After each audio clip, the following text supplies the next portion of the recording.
This is not a shill vid. I bought the tool that we're about to talk about for full price.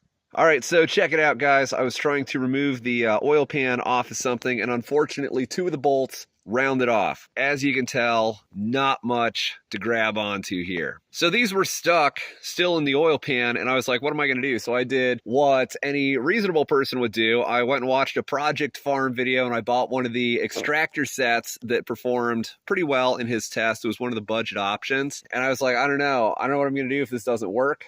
Maybe it works, maybe it doesn't. But we're going to test that. And this is, as you can see, what happened. They did come out, and these things were pretty mangled. In fact, they were so mangled, they actually wouldn't really even do anything with the 8mm extractor, which is the correct size for these bolts.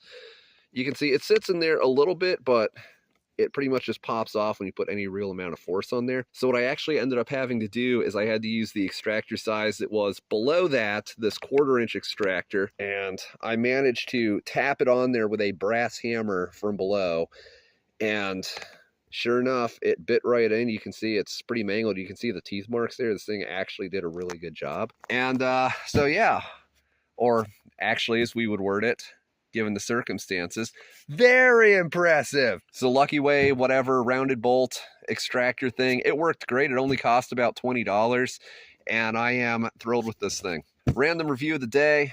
It worked on one job. It paid for itself. I'm thrilled. It really saved the day. Thank you, Lucky Way, for making functional, cheap tools. Thank you, Project Farm, for doing the review. I'm glad he did review these, because if you type in rounded bolt extractor on Amazon, there's like 50 trillion results or something insane. So like even just knowing what some of the better options are, even just that was tremendously helpful. But this worked pretty well in his test. Just worked great for me today. So thanks for watching. All right, put it in with the meme wrenches, so it's here to stay.